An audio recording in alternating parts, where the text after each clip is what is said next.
Okay, so we'll talk about the hormones of the adrenal cortex, and by this time you have an idea of the mechanism of hormone action.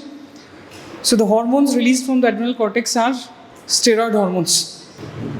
So steroid hormones are their mechanism of action is through receptors which are inside the cell, and primarily which take the route of transcription. So new proteins are synthesized, and then new proteins will have some cellular functions. So that we know from our previous class when we talked about the mechanism of hormone action. Basically, what is this? What is the function of the steroid hormone that comes to your mind? When you talk of the hormones of the cortex, we talk a lot about stress. So this is the hormone which helps us to deal with stress, right? And we'll see how. So first we'll see what are the zones of the adrenal gland and which are the hormones from each of these zones. Okay.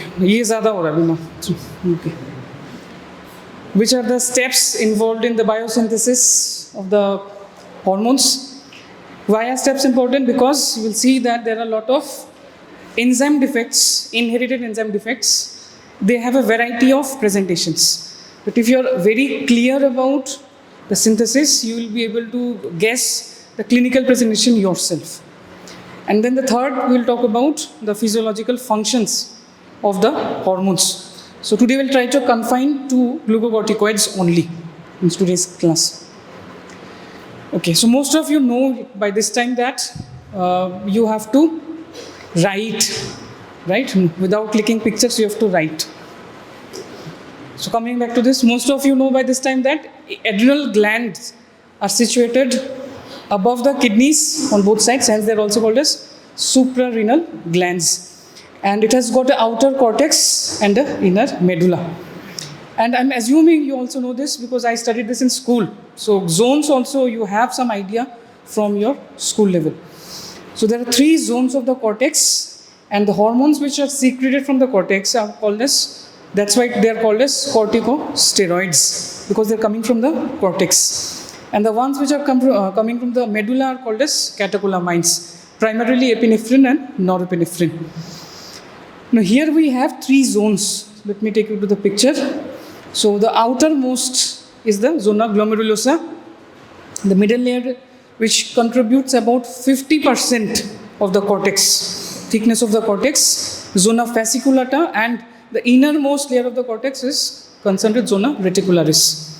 Now, although they are 2 distinct layers, but as far as hormone production goes, their hormones are synthesized together, glucocorticoids and adrenal androgens.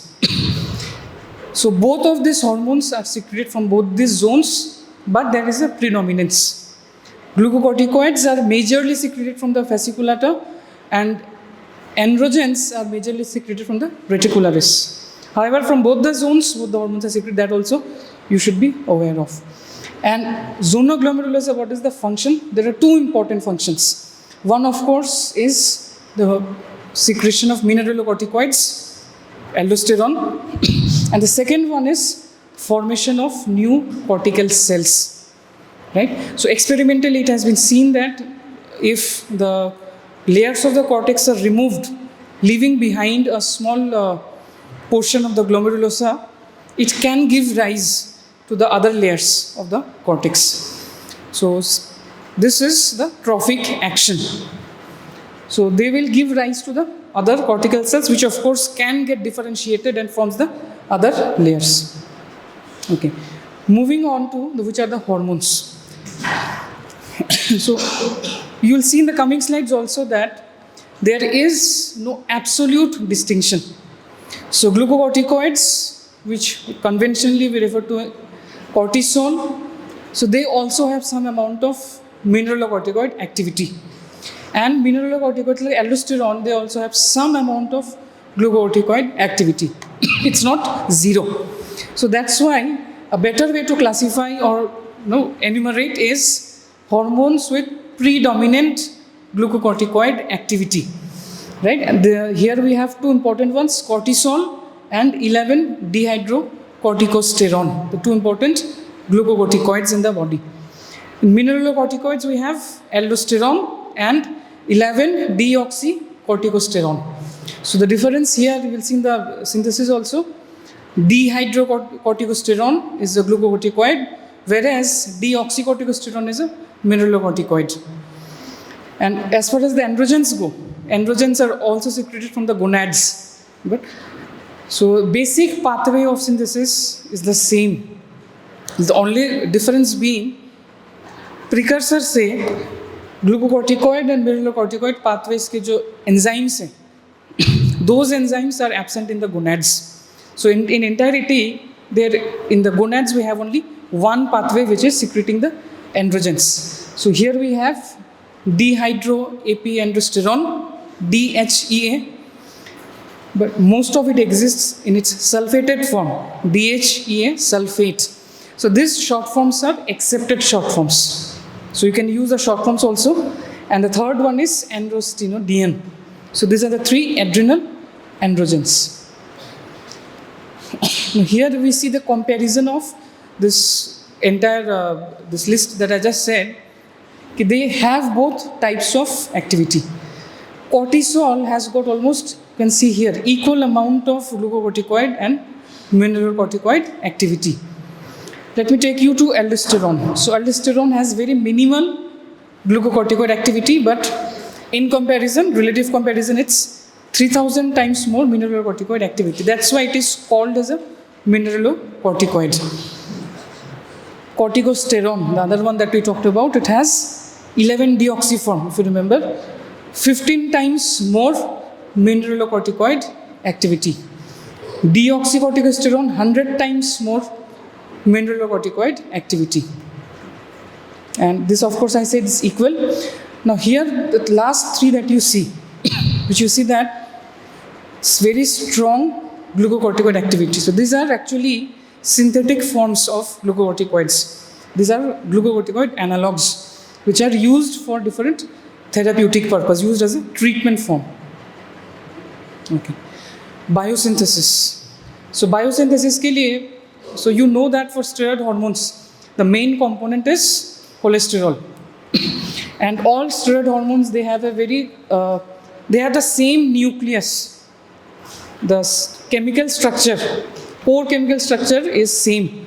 They have a CPP ring inside them. What is the full form of CPP? Cyclopyrhydrophenanthrin ring. Okay, CPP ring. So 21 carbon atoms का एक core है which is formed by cholesterol. So that we understand. Now, interesting thing here is these cortical cells, they can synthesize their own cholesterol, but in spite of that, the major source of the synthesis is the one from plasma. So plasma LDL is what is providing cholesterol to the adrenal cortex for synthesis of the hormones. The cortex stores this cholesterol in the form of cholesterol esters, and when needed, it is deesterified and forwarded to the biosynthesis. Second point here that you say is the zona glomerulosa, it cannot synthesize cortisol as it lacks one enzyme, 17 alpha hydroxylase, which is absent in the glomerulosa. Hence, it cannot synthesize cortisol. And this also has, you will see in the coming slides, one enzyme which is not present in the other layers, which enables only the zona glomerulosa to synthesize aldosterone, not the other layers. So what is this? This is a cortical cell, adrenal cortical cell. The basic scheme is ACTH is the hormone which is acting on the adrenal cortical cell. ACTH is a peptide hormone. So peptide hormones will have second messenger systems. So ACTH uses G protein coupled receptors and cyclic AMP as the second messenger.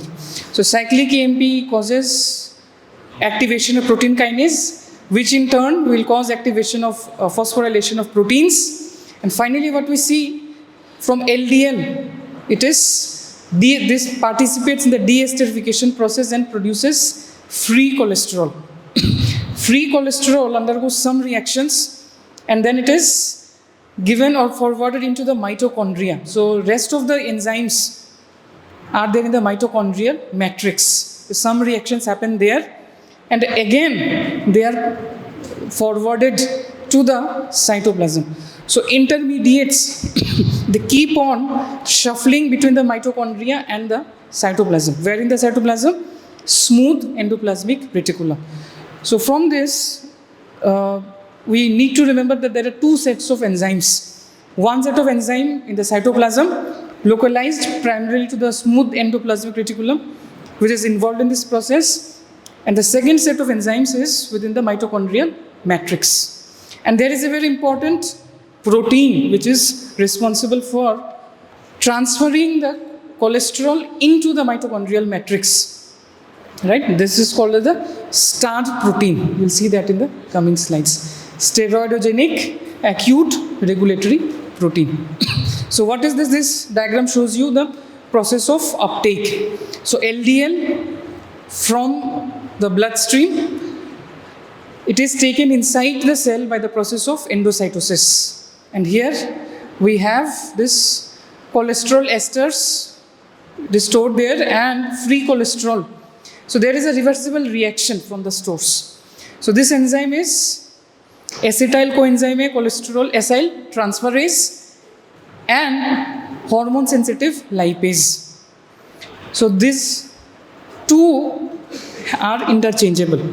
So ACTH increases the activity of hormone sensitive lipase, which participates in the deesterification process, and this free cholesterol is transported through this protein into the mitochondrial matrix where there are enzymes. Okay. Now, this you have to remember. It's very important. You should all write it down. So starting is cholesterol. So from cholesterol, the first compound that is formed is pregnenolone.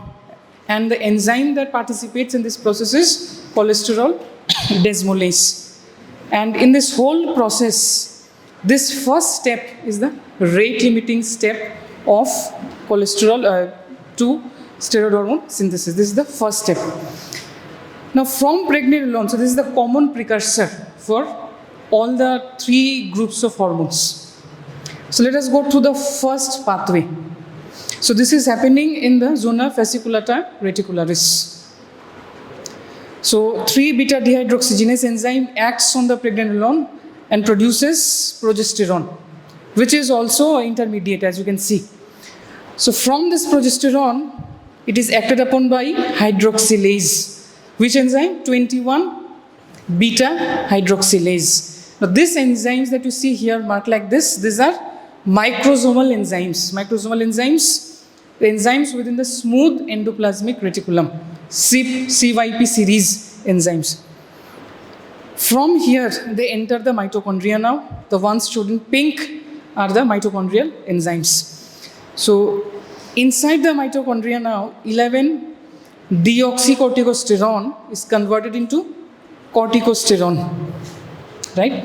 And from here, it is acted upon by one more hydroxylase. So you can see a series of hydroxylases. So initial reaction was by a dehydrogenase. But iske baad, you have one hydroxylase in series, 21-beta hydroxylase, 11-beta hydroxylase, 18 hydroxylase. So all hydroxylases. And at the last, we have one more dehydrogenase. So this enzyme is found only in the zona glomerulosa. So hence, aldosterone can be formed only in the glomerulosa. So intermediates are formed in throughout, but the final form, aldosterone, can be produced only in this one, zona glomerulosa. The reason being this enzyme. So what we see here, if you have to remember, initially there is a desmolase enzyme which forms pregnenolone, and after this, dehydrogenase followed by hydroxylases in series, and then last we have one dehydrogenase, 18-hydroxy dehydrogenase, forming aldosterone. Now let us come to the cortisol pathway. So this is the aldosterone synthesis pathway. So pregnenolone and its intermediate progesterone. So if the 17-alpha hydroxylase acts on this, we will have 17-hydroxypregnenolone and 17-hydroxyprogesterone, right? And then rest of the reactions are same. 21-beta-hydroxylase acts and forms 11-deoxycortisol, and from again this one 11-beta-hydroxylase is acting, producing the final form cortisol. So these enzymes are same. Here also we have one hydroxy dehydrogenase followed by 21-beta-hydroxylase and 11-beta-hydroxylase. So these enzymes are common. If these enzymes are further, intermediates are further acted upon by lyase enzyme, which lyase? 17-20 lyase if it's acting. So 17-hydroxypregnenolone forms DHEA. So this is the adrenal androgen. And from 17-hydroxyprogesterone, the same enzyme forms androstenedione, the androgens. Now this adrenal androgens, they can travel through the bloodstream and reach peripheral organs like the gonads, adipocytes, all of this, where you have other enzymes. So androstenedione can be acted upon by aromatase and form estrone. Similarly, testosterone can be acted upon by the same enzyme and produce estradiol. So what we understand in a short or precise, concise way is 17-hydroxy derivatives. So when they're acted upon by 17-20 lyase enzyme, they are producing androgens. And when the androgens are acted upon by aromatase, they are producing estrogens, the different forms of estrogen. So this is the broad scheme of synthesis of steroid hormones. So aldosterone, cortisol, and androgens. Now, if there are some enzyme defects, so what will happen? There will be deficiency of the products which are next in line. तो जहाँ पे enzyme defect है, उसके आगे जो products बन रही थी, they will not be formed. So cortisol and cortisol-like products, they will not be formed. And normally, what is there? For most of the endocrine organs, there is a negative feedback mechanism, loop. So the final hormone, it gives a negative feedback on the trophic hormone in the anterior pituitary and also on the hypothalamus above. So if, say in this example, if enzyme defects are there, cortisol will not be formed. So cortisol के absence में negative feedback will also be less or it will be absent. So there will be high amount of ACTH, adrenocorticotropic hormone, and high ACTH will keep on stimulating the adrenal cortex to produce more and more hormones. But एक level पे the pathway gets blocked because some enzyme is deficient. So what will happen? The intermediates or the precursor forms, they will be diverted to those pathways जिसके enzymes present हैं. जो enzymes deficient है वो तो बंद हो गया, so they will be diverted to some other pathways and clinical manifestations will be from those extra products which are formed. So hence these syndromes are called as, because most of them are inherited, they are called as congenital adrenal hyperplasia. Why hyperplasia? Because ACTH is more and it keeps on stimulating the adrenal cortex. And because you'll see they also have a lot of genital manifestations, they are also called as adrenogenital syndromes. Fine? So next we'll use the same flowchart and try to understand the three common inherited defects. The first pathway is 21-beta-hydroxylase deficiency. So what is wrong here? So if you remember, 21-beta-hydroxylase was the first hydroxylase enzyme that was there. So there is a block here. So all these forms will not be. So aldosterone pathway is also affected and cortisol is also affected. So both of them are not happening. What happens is these precursors, they are diverted to the androgenic pathway. So cortisol का जो main function है, all these functions on carbohydrate metabolism and all different forms it will be absent. Aldosterone, it is a mineralocorticoid concerned with a mineral, sodium and water retention. Main function is this. We have seen in kidney how the aldosterone is acting. ये भी नहीं होगा. So what will be remaining then? There will be excess of androgens. So this excess DHEA, it is metabolized to testosterone and its active form, dihydrotestosterone or DHT. So what will it result? If it is, what abnormality will be there? If it is a female embryo with XX genotype, what will happen? There will be virilization in the girls and female pseudo-hermaphroditism. Virilization means male-like characters, like for example in enlargement of the clitoris, right? All of this male-like characters and male-like differentiation will happen in a female fetus. So this is referred to as the virilization in girls because of this extra testosterone and DHT and female form of pseudo-hermaphroditism. Next. So एक step नीचे. Now 21 form तक it's still there, but next hydroxylase is deficient now. So what we have in addition, DHEA part we understand ये common है, ये तो होना ही है. But here we have one more precursor, 11-deoxycorticosterone and 11-deoxycortisol. So there are two intermediates. And if you recall the beginning slides, I told you that it is having significant mineralocorticoid activity. So 3% mineralocorticoid activity is present in both these intermediates. Now what is the function of mineralocorticoids? Mineralocorticoids act on the cells of the DCT of the nephron, distal convoluted tubule, and there it is causing absorption of sodium in exchange of potassium excretion. Sodium is reabsorbed and potassium is excreted. And if sodium is reabsorbed, to maintain osmolar balance, water will also be reabsorbed. So what we have is, because of these extra products, we have sodium and water retention, which will cause hypertension. Blood volume बढ़ेगा, तो long run में it will cause hypertension. And it will also cause hypokalemia. Potassium will be lost in the urine. So this form, it has the same features of DHE excess, the virilization features hai. In addition to this, it also has hypertensive features. So this is the presentation of 11-beta dehydroxylase. So reason you understand, because of the intermediates. Okay. Next is 17-alpha hydroxylase deficiency. So this enzyme, this was the first hydroxylation laterally, it is not happening now. So these products are not formed. So androgens will not be formed. So what will happen as a result?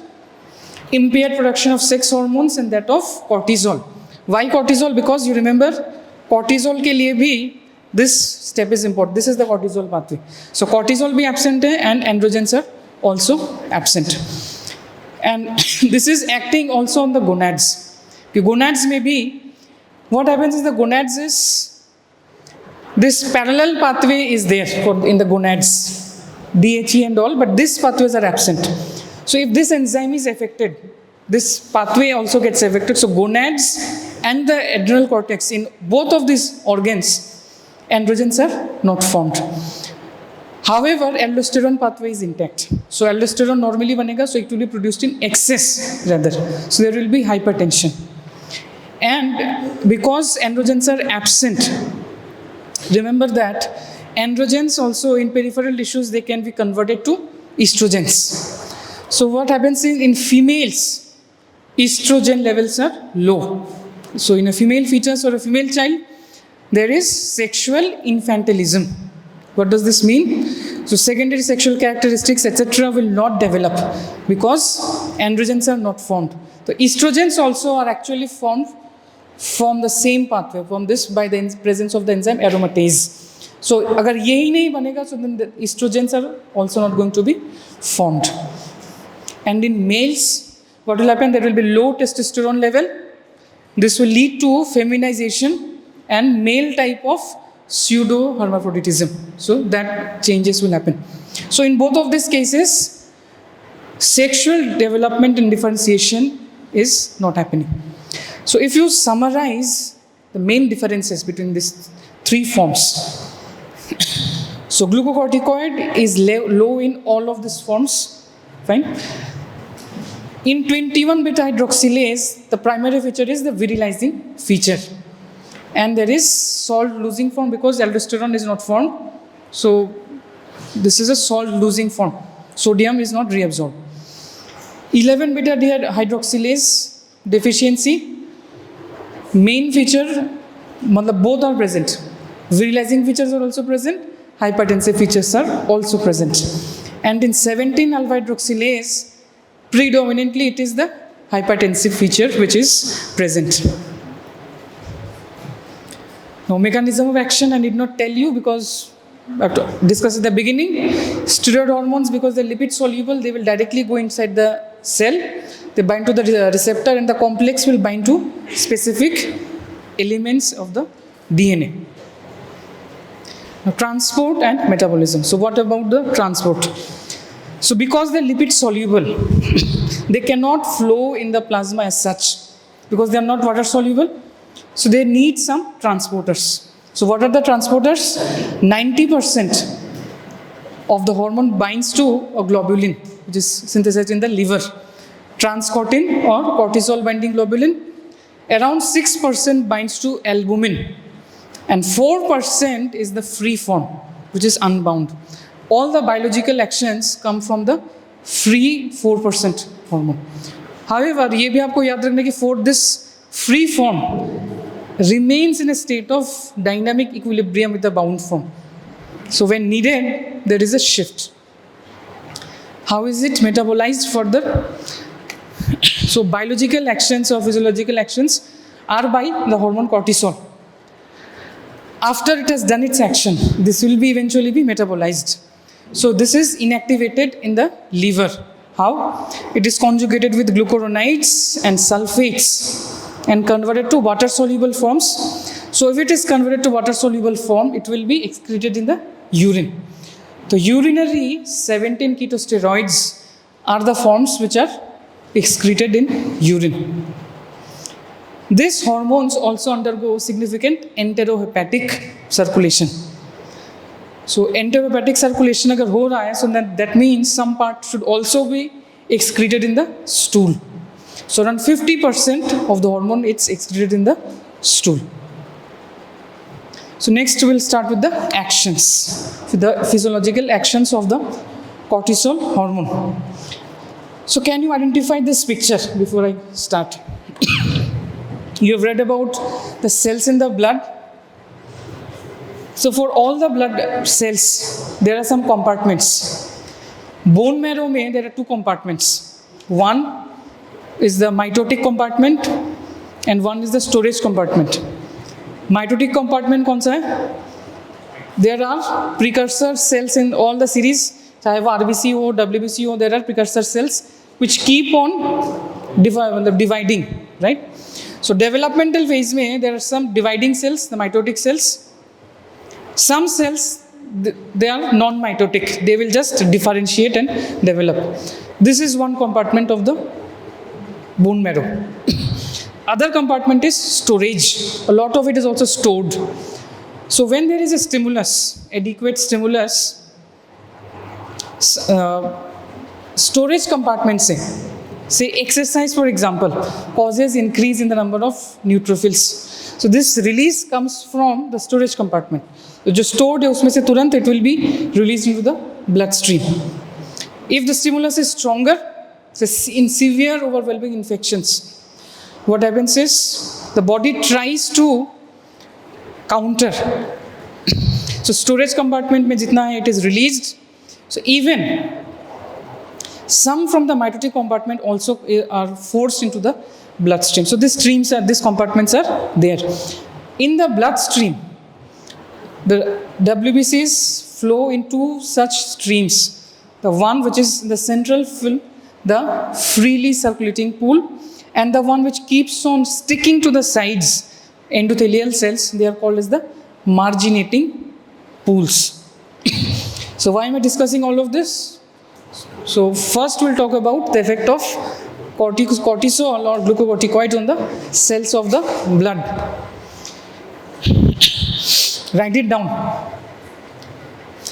So you have to write, because that will help you to improve your marks also. So RBCs, platelets and neutrophils. So all of these three cells, they increase. So it increases glucocorticoids or cortisol. It increases the erythropoietin synthesis. Hence, it increases the number of RBCs. What about neutrophilia? So neutrophilia means it increases the neutrophil count. So it causes release from the bone marrow. It reduces margination and diapedesis. Do you remember what is diapedesis? WBCs stick karte eventually they will squeeze in through these gaps between the endothelial cells and they'll come to the tissues. So this squeezing in is called as diapedesis. So both of these are reduced. So just circulating pull, it will increase. So if you do a DLC, it will be neutrophilia. So this is the reason. It reduces the count of all other WBCs. So this is one way of remembering. If you talk of the WBCs, only neutrophils are increased.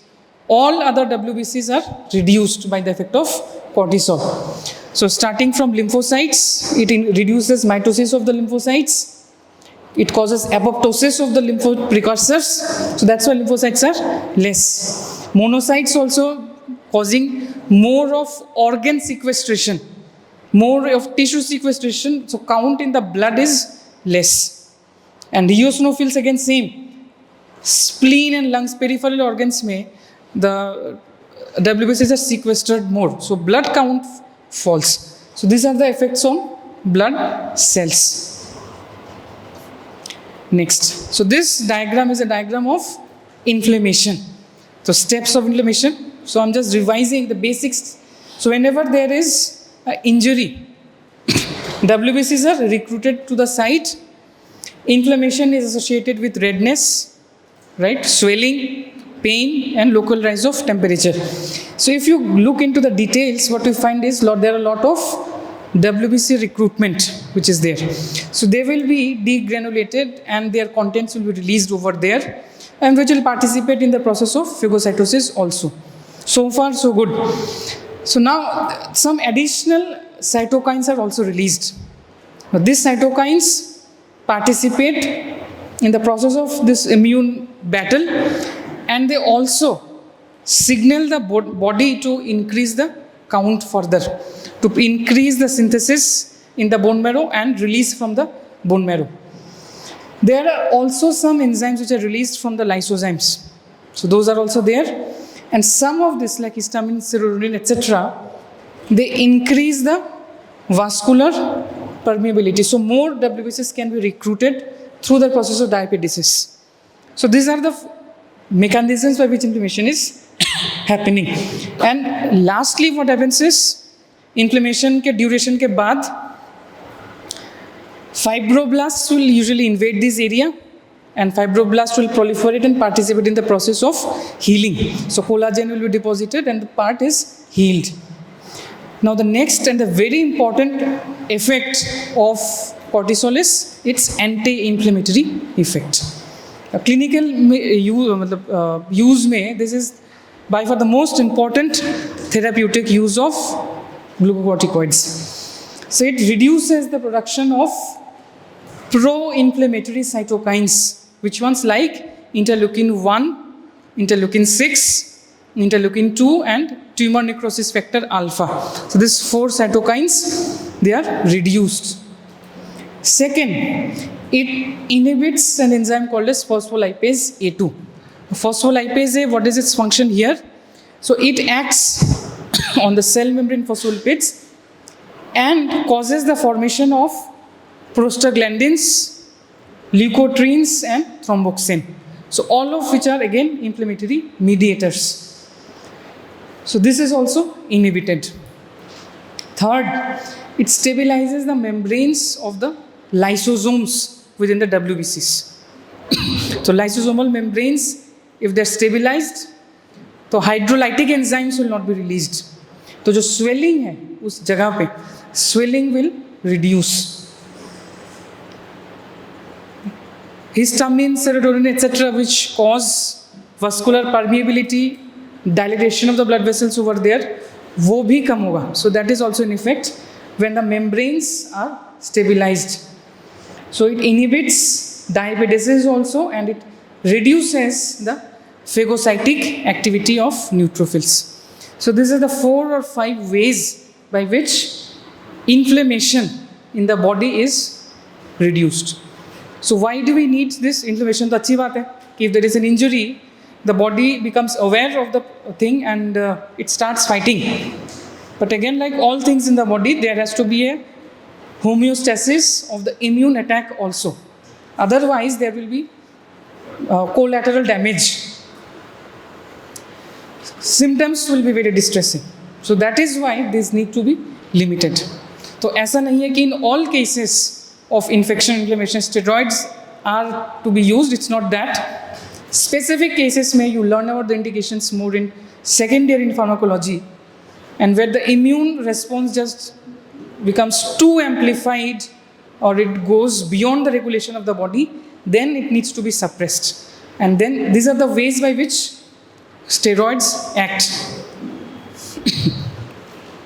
Immunosuppressive effect.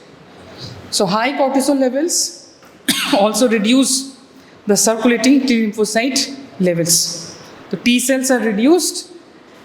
And the last one, second one is a minor effect. Come to the third one, it causes atrophy of the thymus and other lymphoid tissues. So this is how it is suppressing the immune reaction. So can you tell me one disease or one type of disease where immune system needs to be controlled or regulated? Organ transplant, okay, good. Organ transplant mein because a foreign graft is transplanted, so there will be natural reaction, but for the graft to survive, it needs to be controlled. Right? Anything else? Autoimmune diseases, right? All autoimmune diseases, because immune system is acting against the body. So there also, they have to be used. So this is how they are going to act. So if you are given a give reason, so you can answer. So why are they used as anti-inflammatory and anti-allergic drugs, or they are used as immunomodulators? So these 4-5 points in the last 2 slides, they will be the answer. Now coming to the metabolic effects. Metabolic effects are primarily concerned with 2. Increasing the blood glucose and causing ketone bodies. These are the 2 effects which are there on the metabolism. So what happens? Cortisol, let us first take the example of liver. It induces glycogen synthetase enzyme, and there is increased glycogen synthesis. So this is the only pathway which actually reduces the blood glucose level. But ye bhi, it depends on whether the stress is acute or chronic. So I'll come to this in a bit. Primary effect is this in the liver. It induces the gluconeogenetic enzyme. And out of this, it is this enzyme, PEPCK, phosphoenol pyruvate carboxylase kinase, carboxykinase. This enzyme is the main enzyme that is induced by cortisol. So there is increased gluconeogenesis. Non-glucose sources se glucose will be started to form. So what are the non-glucose sources then? In the muscle proteins are broken down by the effect of this cortisol. So proteins will give rise to amino acids. Amino acids will eventually participate in gluconeogenesis and increase blood glucose level. Further, in the peripheral tissues like the muscle, GLUT4 mediated glucose uptake, जो कि glucose utilization का main portal है for the glucose to enter into the muscles, that is also reduced. So glucose uptake or utilization is reduced, so blood glucose levels are high.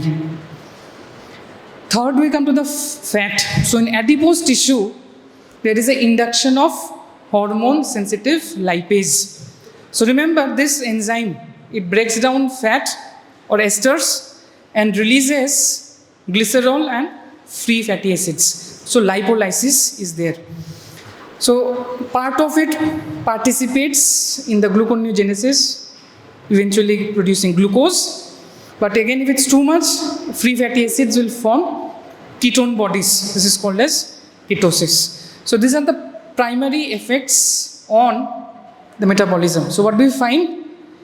Glucose levels are raised, ketone body levels are also raised, ketosis, and in muscles there is protein breakdown. So negative nitrogen balance, and overall if you see, will you call it an anabolic state or a catabolic state? You leave out this part, glycogen is a ye chhod do, but majorly the effect is catabolic. Okay. So one important thing here again. So mechanism of hormone class we talked about permissive action. Permissive action, who remembers what is this type of action? 3 forms I told: permissive, synergistic and antagonistic. So permissive का क्या meaning था? So for one hormone to exert its full action, it needs the help of the other hormone. So cortisol has a permissive action on 2 hormones, glucagon and catecholamines. Now in acute stress, the stress is always with us, right? So you're always under stress. Acute stress may, it is majorly lipolytic, gluconeogenetic, ketogenic and glycogenolytic. So purely it is a state of like catabolism, and it is trying to increase the blood glucose level by breaking down other tissues. But if it's a chronic one, or say for example we are talking of Cushing's syndrome, pathological excess of the cortisol hormone. So then what happens? Chronic stress may be chronically the levels of cortisol are elevated. So the difference is the fat. So lipogenesis is what starts happening when if the stress is chronic or cortisol levels are elevated over a long term. And truncal obesity. So you will find Cushing's disease may be, Cushing syndrome may also, in and around the abdomen, there is a lot of fat, but peripheries are thinned out. Why? Because muscles are getting broken down and it gets deposited as fat in and around the abdomen. And one more difference is glycogen synthesis. So when the stress is chronic, there is glycogen synthesis and lipogenesis. But primarily this is the action of both cortisol and insulin. दोनों इकट्ठा काम करते हैं. Chronic stress में when cortisol is more, cortisol acts against insulin. So the body will increase the insulin more. So insulin, glucose intolerance leads to higher level of insulin. Because if you remember this particular point, glucose utilization becomes resistant. So to overcome this, the body tries to increase insulin levels in the body. And when insulin is more, glucose के लिए जो उसका जो pathway था, this is resistant because of the action of cortisol. But the other effects of insulin, you must have, the last class it was taken. It causes deposition of fat, it causes deposition of glycogen. These effects are there. So chronic stress में cortisol synergizes with insulin to bring about these effects. Catecholamines, as I have mentioned, they have a permissive relation with cortisol. So as far as cardiovascular system goes, it increases the responsiveness of the smooth muscle of the blood vessels to circulating levels of catecholamines. So this is the effect of cortisol. And to certain extent, it also increases the synthesis of catecholamines by activating its enzyme, phenylethanolamine N-methyl transferase. So over and above, the major effect here is it is contributing to the maintenance of cardiac output and blood pressure. Gastric effects. So gastric effects it increases gastric acid secretion and it reduces mucosal cell proliferation. So gastric mucosa में जितने cells हैं, so their proliferation is suppressed. So combined effect of both of this is there will be increased tendency or predisposition to development of ulceration. Stress associated with increased glucocorticoids. So that's why in stress, our digestion is also affected. So there is a tendency of nausea, indigestion, right? And if it's a very chronic thing, it can lead to ulcerations also. So this is the way it is going to act. Renal effects, if you see. So renal effects, direct action is this. It is going to inhibit the function of ADH. So ADH is causing water absorption, so this will increase water excretion. This is the direct effect. But like I said at the beginning, they also have little mineralocorticoid activity. So normally वो insignificant है, but in disease that becomes important. So जो mineralocorticoid like activity है, उसका क्या role है? That will cause sodium and water retention. So opposite to this. Effects on muscle and bone. Muscle के बारे में we've already touched. It is causing breakdown of muscle proteins. So there is catabolism in the muscles. It also inhibits the anabolic actions of growth hormone and all other growth factors like IGF-1. And if it is like, if steroids are given, so pain in the muscles, muscle weakness, these are also very common complaints. The reason lies here, the proteolysis, the effect on the muscle proteins. Now coming to the bones. In the bones, it is going to increase osteoporotic tendency. And you can see in all ways, it reduces intestinal calcium absorption.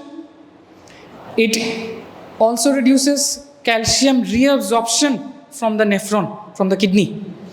So this is done by antagonizing the effect of calcitriol, vitamin D. So vitamin D को antagonize करके it is reducing the serum calcium levels. So when serum calcium levels will fall, parathormone will be stimulated. Parathormone will restore the serum calcium level, but at the cost of the bone. So it will draw in calcium from the bones. So bone mein there is now resorption of calcium from the bones. The bones become fragile and weak. This is osteoporosis.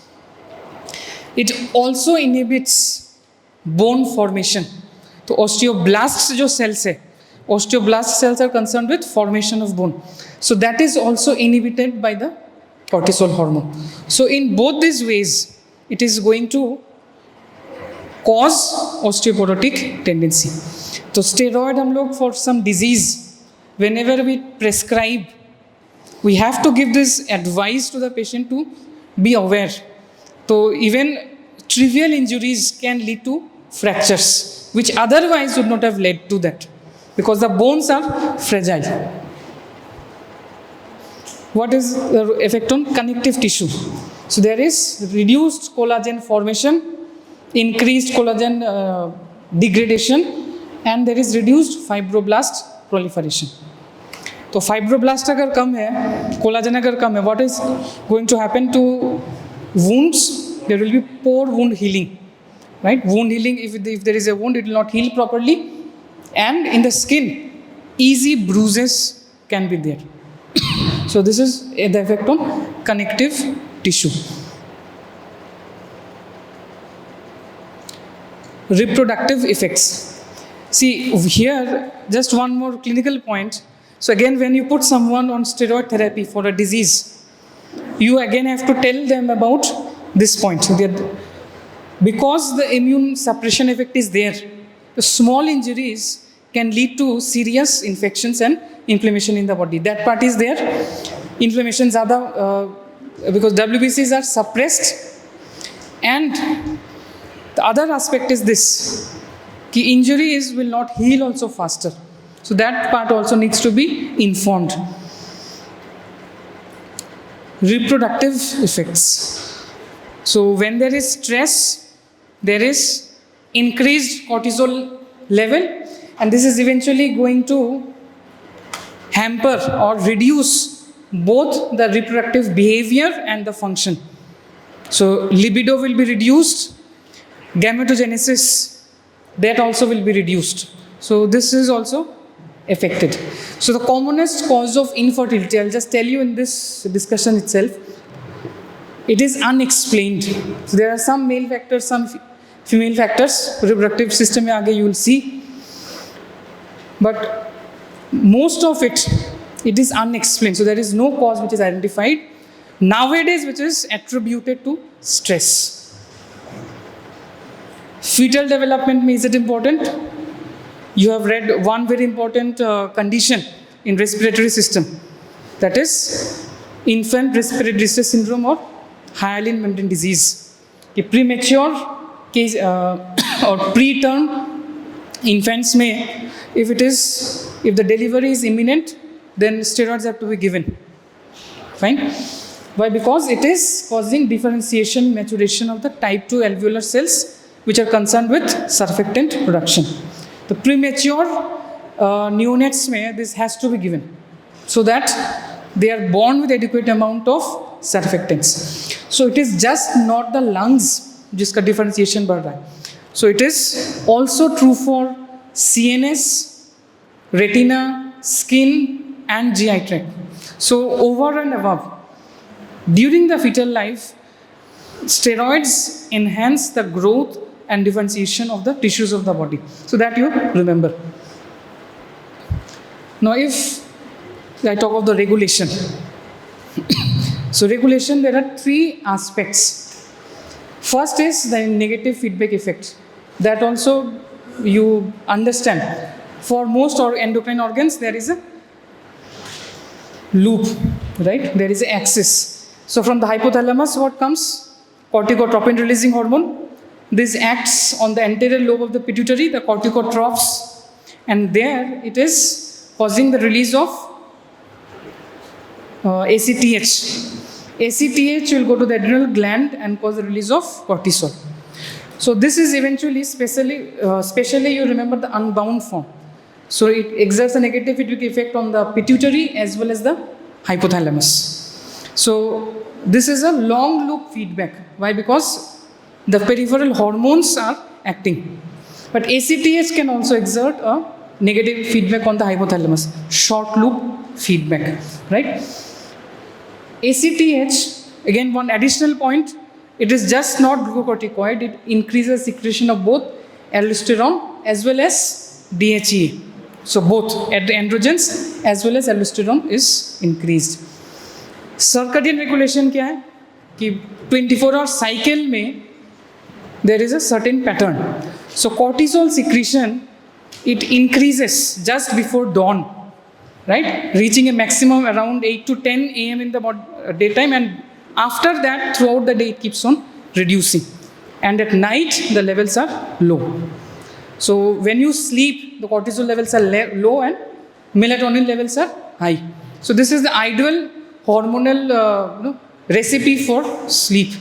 So cortisol has to be low for good sleep. And third point is stress. So what about stress? If there is stress, ACTH will increase. ACTH will cause release of cortisol. Fine. So we'll stop about cortisol here. Tomorrow we'll talk about the applied aspect, that is Cushing syndrome, and we'll take up aldosterone. All right.